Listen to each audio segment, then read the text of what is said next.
Magandang araw po mga kaprops. Dito tayo ngayon sa bayan ng Nagcarlan, Laguna. Meron akong property na i-offer sa inyo ngayon. Bali, ito po yung Barangay Road mga kaprops. Meron na ditong linya ng kuryente at saka tubig.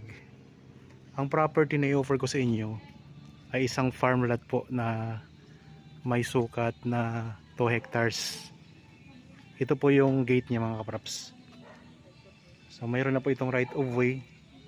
Ito po yung right of way na rin mga kaprops, may gate siya. Tapos po, ang distansya mula dito sa kalsada ng mismong property ay nasa 50 meters lang po. Pero po itong daanan na to, ito po ay kasama na po sa property. Okay, pasok po tayo mga kaprops.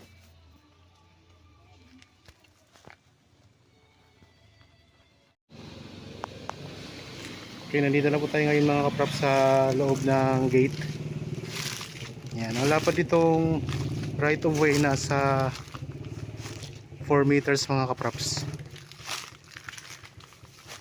May bakod na siya itong right of way. So sabi ko kanina 50 meters po ang distansya mula sa Barangay Road.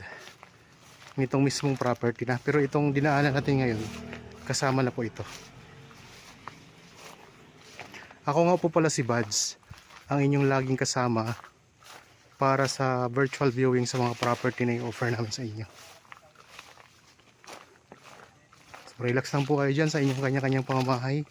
Panoorin nyo lang po itong video ng property na 2 hectares dito sa Nagcarlan. Yan, itong right of way may mga nilagay na silang graba dito mga kaprops na tinutubuan lang po ng mga damo. So tingnan natin kung anong mga tanim dito.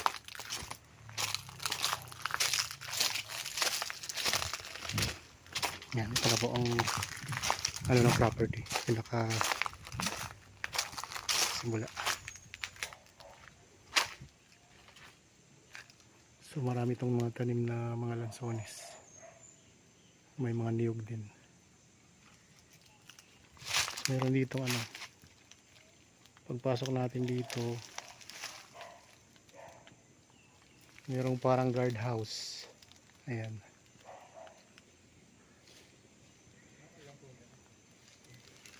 Okay, pasok tayo, ikutin natin ito. Ayan, daming lansones mga kaprops. May mga avocado. May mga kawayan din dito sa loob.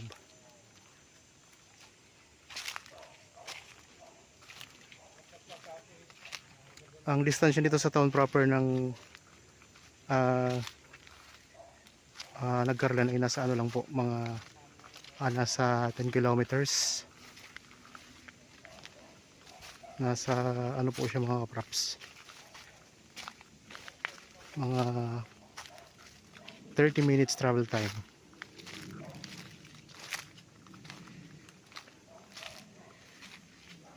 May kaimito din.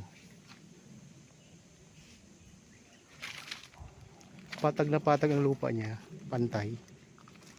So hindi siya palalim, wala siyang palalim. Talagang patag lang siya mga kaprops. Yan, may puno layo ng mangga dito. May mga saging din.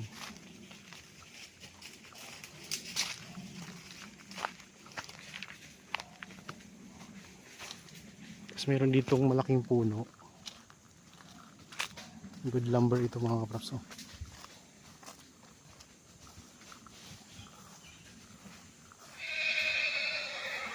May mga kabayo. May alagang kabayo dito na nakalagay sa property.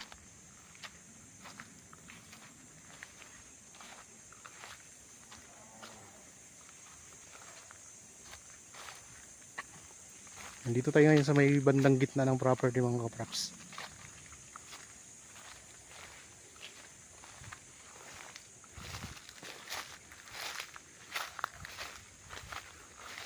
Maganda ngayon ang panahon.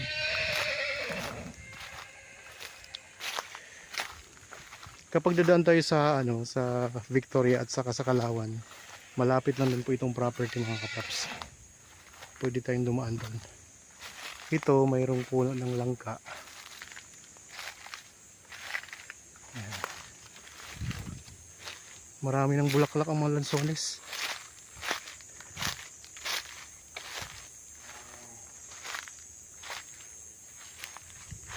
Yan, habang ako nag-iikot, ang nakikita ko dito sa property, maraming mga prutas siya.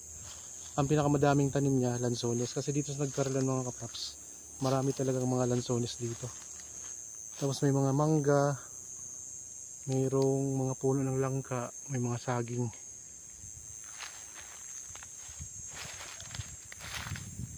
Yan, dito sa area na to, ayan, may mga langka, oh. Tapos may mga mangga.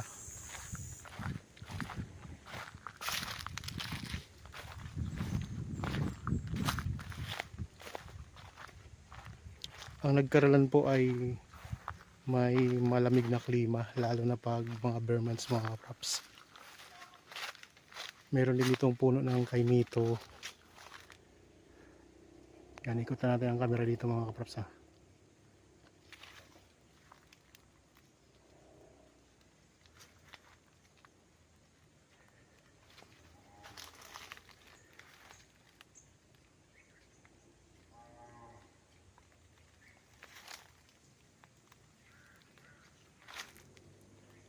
May mga tanim din na iba pang mga puno bukod sa nabanggit ko.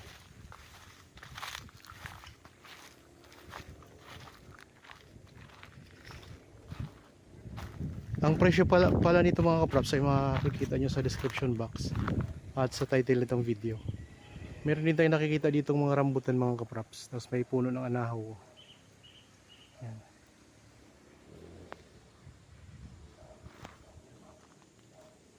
May puno ng suha. Ito dito. Yan. Malaking suha na po ito mga kapraps. May mga bunga na, oh.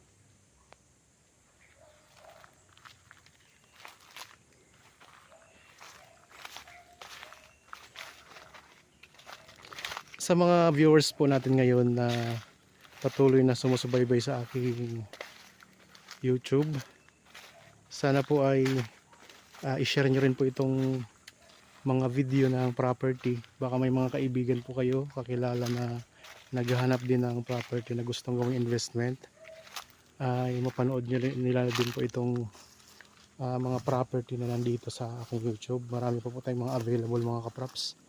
Kung sakaling may nakita kayo na may nahanap kayo na nagustuhan niyo, pwede po kayong magtanong sa amin sa pamamagitan po ng mga contact details na nandyan po sa inyong mga screen, para po malaman nyo kung available pa ba yung property na nagustuhan po ninyo. Kasi po mga kapraps, ay may mga property kasi na di ko pa nalagyan ng sold out dahil hindi kami updated, gawa ng may mga ibang agent din po kasing nagbebenta ng mga property na naka-feature dito. Kaya minsan sila nakabenta, kaya wala pong update tayo. Kaya nalalaman namin kung sakaling mag-inquire kayo kung available pa. Yan, masasagot namin yung inyong mga tanong mga kapraps. Dito marami siyang mga puno ng mga kaimito dito mga kapraps.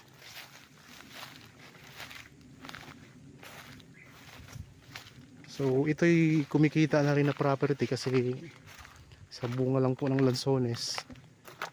So magkano ngayon ang kilo ng lansones mga kapraps? Medyo mataas na rin. Yan, tingnan, pakita ko sa inyo yung lansones na marami ng bulaklak. Sagana mamunga itong mga lansones dito sa area na to. Tingnan, yan, daming bulaklak mga kapraps. Yan, sa mga hindi pa po nakakita ng bulaklak ng lansones, ito mga kapraps, oh. Yan yung mga bulaklak nya. So bare months po ang anihan nito. So nahihinog na po yan mga bare months mga kapraps. Dito sa may bandang gitna, marami itong mga kawayan din, oh. Yan, may mga kawayan mga kapraps. May mga viewers tayo na laging hinahanap yung mga kawayan sa property ito. So meron tong kawayan. Tapos kung kayo po may mga property din na gustong ibenta at di nyo pa po nahanapan ng buyer, so pwede nyo po kaming makatulong sa pagbenta ng property mga kapraps. Kasi pag gusto nyo pong puntahan namin, kontakin nyo lang po kami para makuha na namin ng video yung property ninyo. Yan, tingnan nyo, dami talagang tanim mga kapraps. So ilang puno din to ng suha, ay may isa pa ditong suha oh. Tapos ito, anong puno ito? Anong prutas to mga kapraps? Baka alam niyo po ito, may bulaklak na rin siya. Yan, hindi naman po ito rambutan. Tingnan niyo po, bulaklak. Kasi yung mga dahon niya, mukhang rambutan siya na ano. Pero parang rambutan nga talaga to. Kasi lang ano ko kasi parang malalaki ang dahon, kaya di ko sigurado kung rambutan ito mga kapraps. Tingnan nyo, bulaklak niya, dahon niya, mas malaki ang dahon niya kaysa typical na rambutan. Okay, ikot pa tayo. Malapit na lang din po ito sa highway mga kapraps, sa National Highway Santa Cruz to Nagcarlan Road mga kapraps. Yun yung kalapit nitong property. May mga avocado din to ha.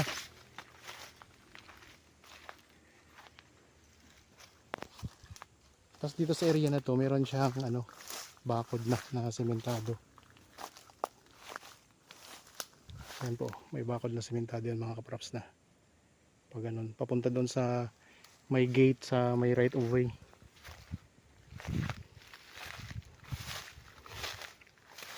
Daming avocado din mga kapraps. Kung sakaling kayo makabili nito, pwede nyo alisin yung mga di nyo na kailangan ng mga tanim dito. Kasi marami talaga siyang tanim. Pero itong mga lansones ay sayang po, huwag nyo na po yung alisin. Kapag nalinis po kasi to, lalo tong makita natin kung gaano kaganda tong property. Marami po akong mga listing mga kapraps.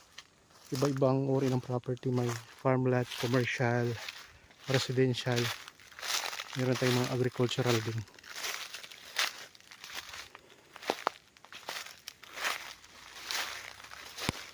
Ito may kayo nito.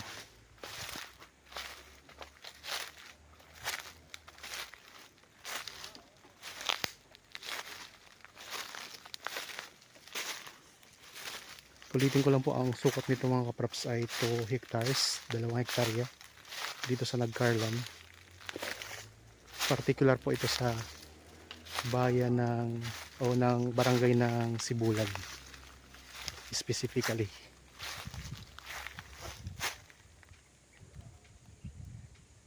Yan, magandang property ito, good for investment mga kapraps. Yan, dito na tayo sa may bandang unahan ng property.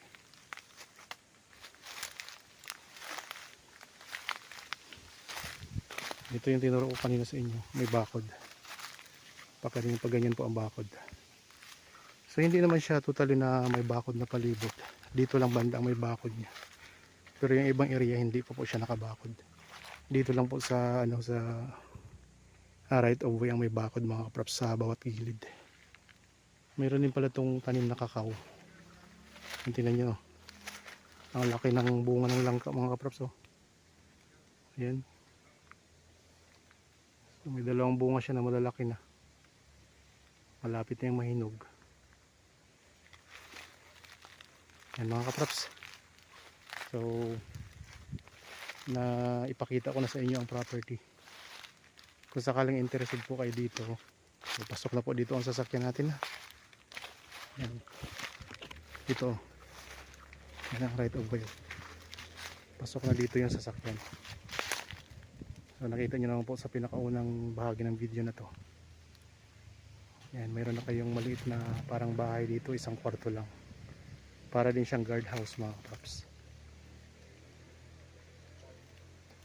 Okay po.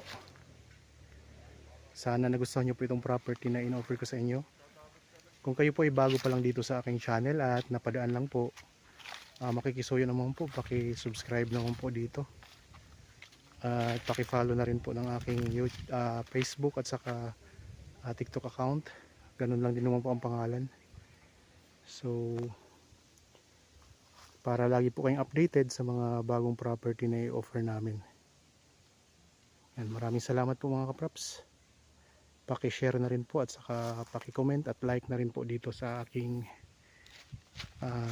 YouTube. Maraming salamat po.